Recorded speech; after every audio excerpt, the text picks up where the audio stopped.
Le village de Hiet, en Haute-Pyrénées, accroché à l'étroite vallée de la Neste, proche de la frontière espagnole. Depuis des temps immémoriaux, l'activité pastorale traverse les siècles. Nous sommes chez Jeannette Monte, une authentique bergère qui donnerait bien sa vie pour ses brebis. C'est qu'elle les aime, ces brebis. Il y a Nana, la préférée, puis Léa, Cléa, Griseline, Coucougne et Marie-Josée. Les nommer toutes serait bien fastidieux.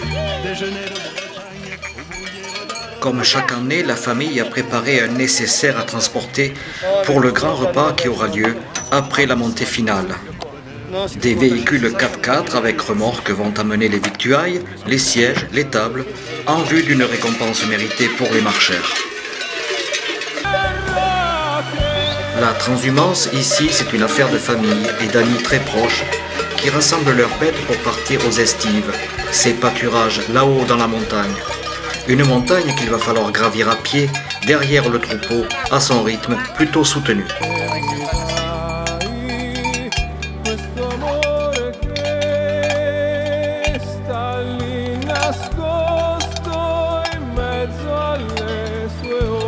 L'ensemble des bêtes a passé un long hiver dans les bergeries et se défoule à l'idée d'aller respirer et brouter l'herbe jeune et tendre de ce printemps. David, l'homme à la queue de cheval, sera le meneur avec son étrange bâton que l'on appelle le caille. Il permet d'attraper les brebis par les pattes arrière.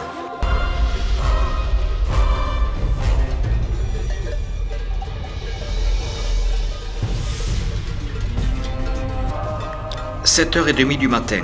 Après avoir arpenté le pavé du village, sous les yeux admiratifs des mamies sur le pas de leur porte, nous entamons la première montée sur des petites routes. À l'opposé des rabattages médiatiques qui envoient des hordes de touristes lors de ces transhumances, le groupe d'accompagnateurs n'excède pas 20 personnes. Par respect pour l'environnement, ici, pas de déjection sauvage de bouteilles ou sacs plastiques. Respect avant tout du troupeau et de la famille d'accueil.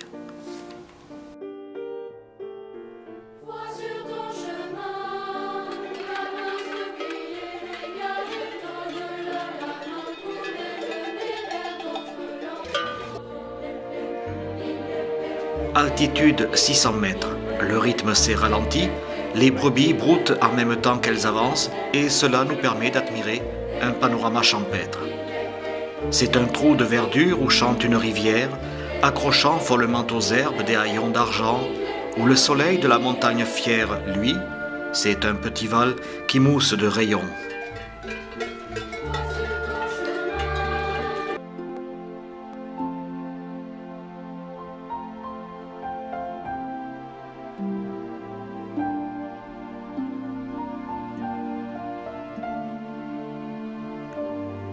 Un véhicule de ravitaillement vient à notre secours. David, le meneur, va laisser sa place à Stéphane, le fils de Jeannette. Un café et une crêpe. Gisèle est la cantinière de la confrérie. Une pause bar et ça repart. On me propose de monter. Oui, mais alors juste pour une prise de vue. Car je veux sentir l'effort, les muscles qui se tendent et se crispent sous les aspérités du terrain. Les tintements de cloches sont là pour la cadence et pour ne pas s'endormir. D'ailleurs, comment penser à dormir dans cette aventure gracieuse? Ce serait péché mortel.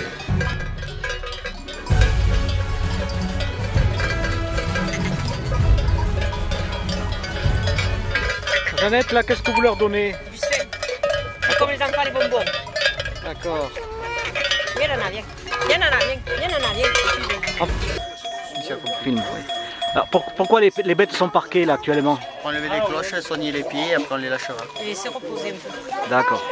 En fait, elles ont fait un parcours de Viens, ton fils. 2h15. 2h15. Ouais. Et elles ont besoin de repos comme nous quand même. Hein?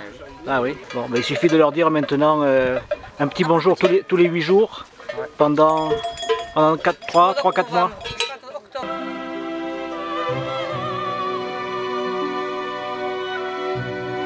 Voilà, c'est ici que les moutons vont rester quelques semaines, quelques mois dans les estives.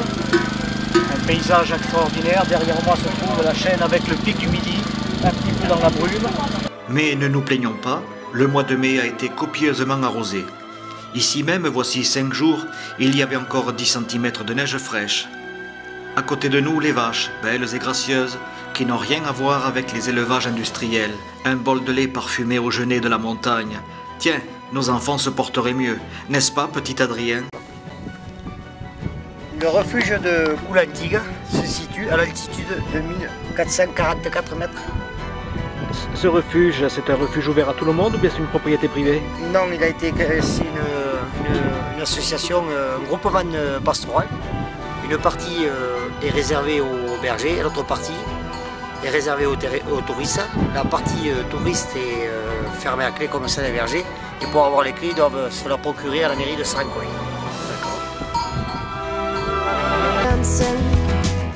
Gisèle?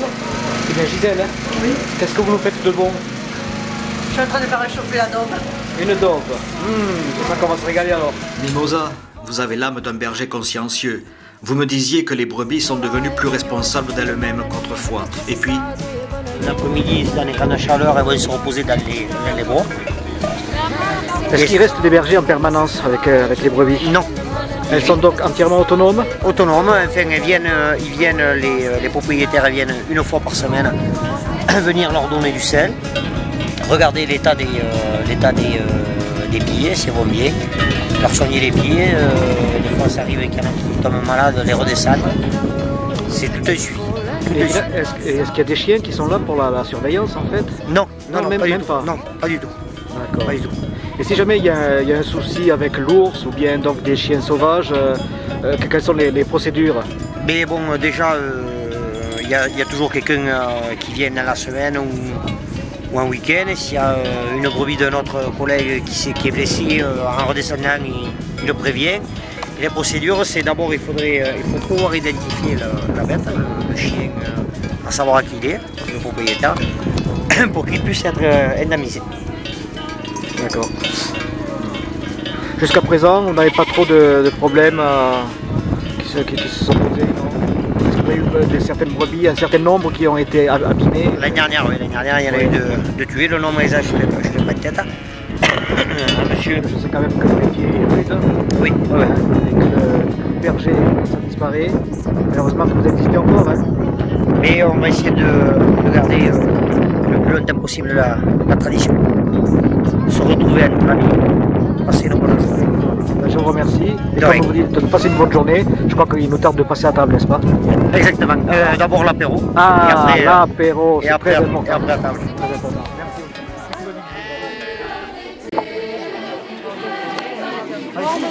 Heureusement qu'on a Gisèle avec nous. Hein. Sinon, on attendrait longtemps pour manger, je crois. C'était pas de bêtises. Voilà, je ne boirai pas trop. Allez, Un peu d'eau. un ricard, oui. Ricard? Allez. Attends, je m'approche. Tu t'es renversé? Ouais, j'ai pas bu. Quand t'es bourré, quoi. Allez, oui, il est bourré. Déjà? Allez, pour la route, hein. Un dernier pour la Merci. route. Ouais.